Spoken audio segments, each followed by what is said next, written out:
Sripriya Sudhakar is Head of Regeneration at the London Borough of Tower Hamlets, and the council recently carried out a study into high density living. So can you tell me what you found in that study? Thank you, Peter, for inviting me firstly. And before I set out the findings, I think it would be helpful for those listening about a bit more about what the study is and how we went about carrying it out, and what we found and what we're doing about our findings. So firstly, as you know, London Borough of Tower Hamlets is one of the smallest in the London boroughs. We've had very high housing targets. And over the last 16 years or so, we've delivered the maximum number of homes in London, if not in the country. Now, that obviously has meant over the years a number of dense buildings coming forward in the borough, and also the increasing height that we've seen. And between 2004, when the first London plan was introduced, to now, we've seen various versions of London plan, and also at least 2 local plans in the making during this time. So during this entire period, we've been managing the delivery of these homes through density policies and tall building policies. But with the increasing levels of density, the evidence that we have thus far had has really focused on in a kind of low to medium density, even what we call as high density. We have seen over the years that the levels of density the borough has seen is far higher than that. So we reached a stage that we really needed to understand the correlation between density and height, and most importantly, what is the living experience of those residents, users of these buildings in these new super high density that we've seen emerging in the borough. So that's been an important driver for this piece of research. And in 2018, we started commencing this work. So in order to really understand the quality of life for these residents in these buildings, we firstly needed to have a framework for how do we go about doing, what's the methodology. So we kind of set ourselves a target to look at those densities which were well above the maximum set out in the London plan density threshold in what was the old density matrix. So that's around 1,100 hab rooms per hectare. So we wanted to look at those developments which are well above that. That's where we felt that evidence was lacking. And this is what we were kind of grappling with. We wanted to make sure that the choice of the case studies reflected the wider borough, not just focused on one location. So we had to choose sites across the borough. We also wanted to kind of look at those typologies to really understand how the interaction between density and height manifests itself in different forms. So we wanted to make sure, so we had a matrix which looked at height and density, and also including different typologies. So what does it look or feel to live in a high density tall building, which is a tower form, as against a podium and a tower block, or as against a courtyard? So various typologies. So that was the kind of approach we took. And we wanted to ensure that at least these buildings have been lived in for a minimum of 2 years to really understand a bit more about cohesion and how people's experience of every day has influenced their choice of responses. So that's kind of the framework we set ourselves. And at this time, we also were conscious about the work that LSE cities were undertaking on density. And we've been working closely with them, and they were on our sounding board. And what we realized was the importance of having enough of sample to really say with confidence about the findings. So although we did the postal and online, what we learned from the LSE study was that the response rates can be quite low. So we can't really base our work on that kind of smaller sample. So we really went full on with door knocking, and even having a team of experts, standing outside these buildings and asking. So we had 9 case studies, and then we had a really extensive approach to survey. So that kind of set out. But added to that methodology was making sure that we had a range of determinants. So we wanted to make sure we captured gender, ethnicity, different floors where people lived, different house types or flat types they lived in, what aspect they faced, and all of that to really understand why those particular experiences might make a difference in the way they respond to particular questions, even within the same building that we were interviewing. So that was our approach, and that took a couple of weeks, and if not more. And we also had focused workshops with not just residents, but people who actually are managing and caring for these buildings, because that's the core part of what it means to manage and look after these buildings, where we are talking about the 300, 400 units. So in terms of findings, what we found generally, the findings were, yes, we found a lot of younger, age group demographics were under 40 a large percentage of residents. We also found a very high proportion of 1 to 2 bed units, not surprising, very high levels of income, at least over 90,000 in the private market scales unit. We also had other kind of similar findings to the LSE research about, the value of concierge, the value of service that they provide and the caretakers, but also equally complaints like, not enough space to store, play spaces. Generally, the sense of community varied across which case study you and also who you spoke to, whether they had families or they had from a different tenure, etc. But overall, our findings was that the density or the height itself there wasn't a direct correlation to the quality of life or the sense of satisfaction of those residing in these buildings. That was a real question for us to see. On the one hand, that's great. It's kind of reassuring to know that not one element, but equally the main question was, if it is not one element, what are the particular areas that we as a council should focus on? Because we are talking about really large numbers of units and people in close proximity. And this is where we had to kind of really dig into the survey and look at specific responses that people have given us and really correlate to the building design and understand what would we do differently and why should we actually focus our guidance on. So that was kind of where it took us to the making of the high density living SPD to sit alongside with our local plan that went through to consultation. If I may just briefly share some of the 3 areas that would be of particular relevance to our viewers would be families and high density living. Now, general perception is families don't prefer living in these tall buildings. We shouldn't really design for them. And also the whole perception of what is a family unit. Is it 2 bed plus or 3 bed in policy? What we found surprisingly was 27% of respondents were living in these blocks with children. And almost 17% of those respondents had at least 2 children living with them, and 6% up to 3 to 5 children. So that really poses a question, can we afford to not look at every unit that we design to be child friendly and to be adaptable? So that's a kind of a really important finding for us. And the fact that families were also not just living in the lower floors, they were spread all across the building in different levels.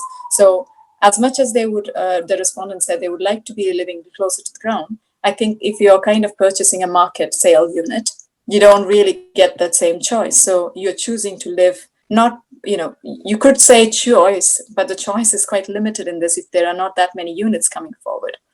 So that was a kind of the really important thing. And when you ask them about, do they feel comfortable living with children in these high density schemes, the response was, 50-50, yes, they do think, but it really depends on the design of these. If they are well designed, can have accommodate stories that comes with having a larger family and play space and a sense of community. Most importantly is how many of these respondents had to go further away from their homes to actually have meaningful play space available to those children. So that was a kind of the key message for us in terms of how you design, and this is what we have accommodated in some of the design policies we've embedded. And then the second would be about the environmental factors, about, some of these units have very little storage space, and some places you can't open the windows and therefore poor ventilation, even though you rely on mechanical ventilation. And there's not even small things like there's not even enough space to have a washer dryer. And again, you can't, because of poor ventilation, you can't also dry them properly. So these are all things about the everyday life that impacts a lot of people who you would only know if you actually lived in them. As policymakers, we are very distant from that everyday reality, which was something has also driven us in terms of how we look at the policy. Finally, about the mixed and balanced communities. And again, as I set out earlier, the sense of community varied, but depending on who you spoke to, if you had children, if you were from social tenure, you seem to kind of report a higher level of sense of community and satisfaction. And we did see that there were a lot of communal amenity spaces that were integrated within the building, which was used, but people really wanted to see much more of an outdoor amenity with good facilities for them to really use and engage.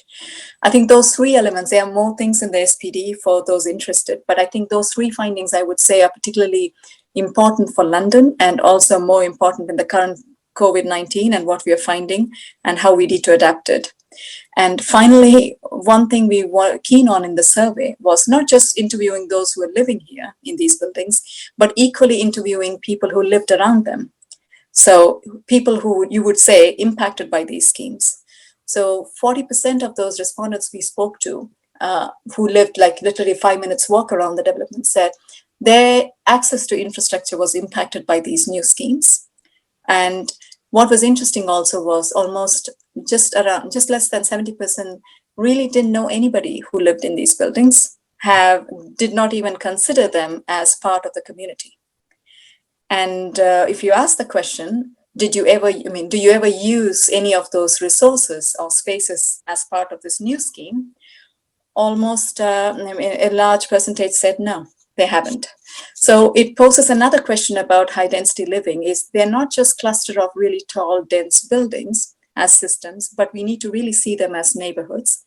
And the way we have looked at neighborhoods may not be the way forward, because these are complex systems. You're talking about 400, 500 units per case.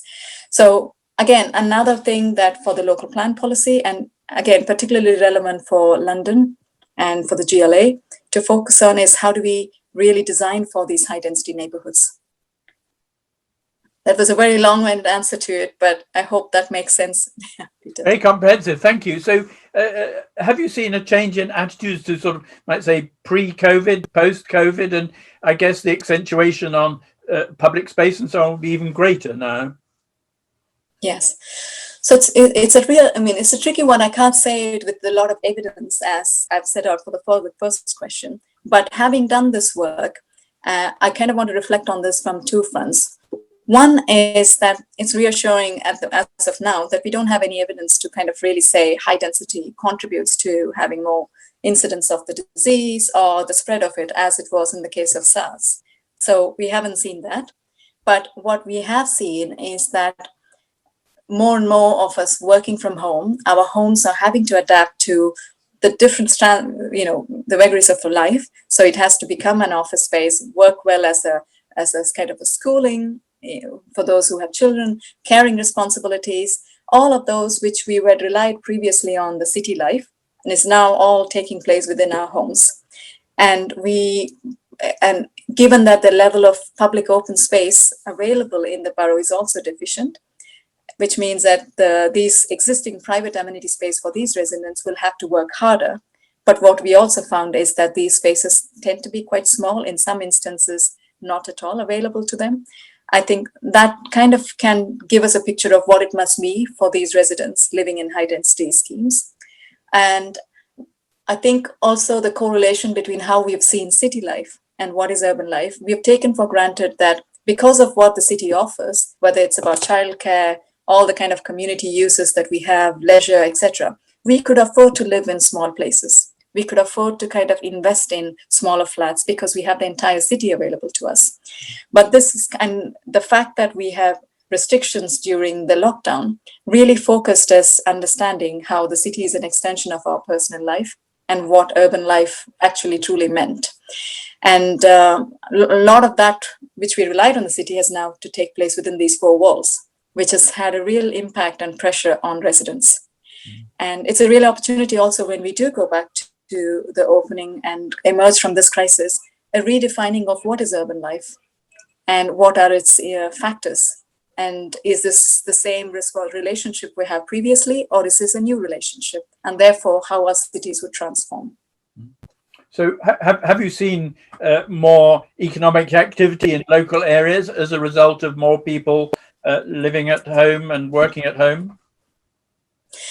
I would say yes and also no, because on the one hand, we have more people living and working in the local areas and, mostly working from home these days. And therefore, there's a kind of real awareness of the local offer and the local presence. Equally, there is also less of a spending because people are worried about their jobs, worried about incomes and the furlough scheme coming to an end. And equally, the local offer, which is predominantly, a high percentage of small, medium business enterprises, they have also had real struggles trying to adapt and respond to these changes about, social distancing measures, or even just the offer that they have locally. So there's been lots of pros and cons in both. And I think it's so uncertain at the moment that I can't really say with certainty that it definitely has a positive impact because more people are focused in the local area. But it also means how able are the local entrepreneurs able to respond to this change and how quickly they can adapt. Very interesting. Well, thank you, Sripriya, for your comments. I think that research is, it was very important before COVID-19. I feel that it's even more important as you say, we start rethinking the city in the future as a result. So thank you very much for sharing it with us. Thank you very much, Peter. Great to speak to you. Bye.